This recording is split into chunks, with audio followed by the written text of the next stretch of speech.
तुम जाओगे, पत्थर चलाओगे तो तुम बर्बाद होगे।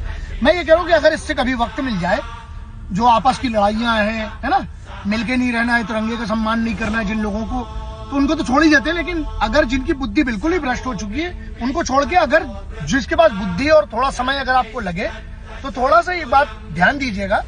चाइना ने ना नर्सरी क्लास से लेकर 5th तक के लिए अलग कोर्स और 6th से लेकर 12वीं तक के लिए वो मशीन लर्निंग, आर्टिफिशियल इंटेलिजेंस सिखा रहे हैं। ठीक है, किसको? बच्चों को। हमारे इधर क्या देख रहा है बच्चा? डिबेट में क्या देख रहा है? आपस में लड़ते हुए लोगों को, जिसका कोई सॉल्यूशन नहीं निकलना। तो मुझे लगा आप थोड़ा सा ध्यान दीजिएगा कि अब आपको असल में लगता है कि अगर असल में कोई वॉरफेयर या युद्ध वाली जब बात होगी तो आप बच भी सकते हो।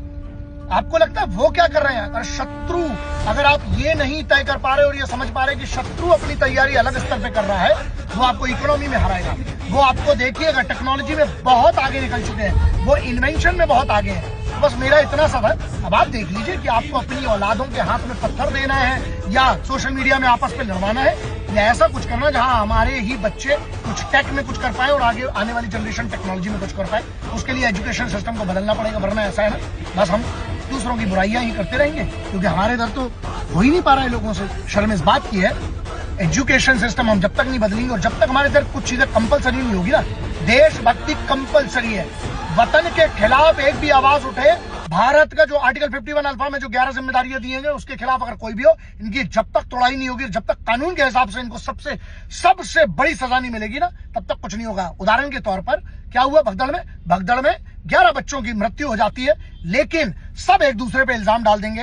अरे सीधी सी बात है ना, क्यों नहीं 10, 20, 50 अरेस्ट होते हैं और सीधे जो चाहे वो टीम वाले हो, चाहे वो ऑर्गेनाइजर हो, चाहे जिसने परमिशन दी थी, चाहे जो इवेंट मैनेजमेंट वाला हो, सबको अगर उठाकर इनको कड़ी से कड़ी आप सजा दोगे ना, अगली बार देखना कोई भगदड़ नहीं होगी, सब लाइन से। और सब डिसिप्लिन नहीं है ना बेसिकली। जिम्मेदार क्या होगा? लोग फिर चिल्लाने लगे, अरे फैंस क्यों आ गए? यार थोड़ा तो शर्म करो। किसी के बच्चे गए हैं, उनके माँ बाप क्या पढ़ रहे हैं इंटरनेट पे कि अरे बच्चों की गलती थी। अच्छा, बहुत शर्म आती। क्यों? क्योंकि हम लोग तो आपस में लड़े पड़े हैं, बहुत टाइम है हमारे इधर लोगों को ना, बस इसलिए थोड़ी शर्म करो।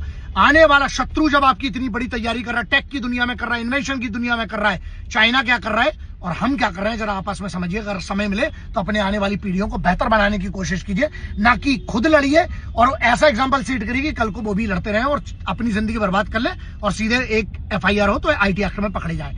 इन्वेंशन की तरफ थोड़ा अपने बच्चों को ढकेलिए। वंदे मातरम।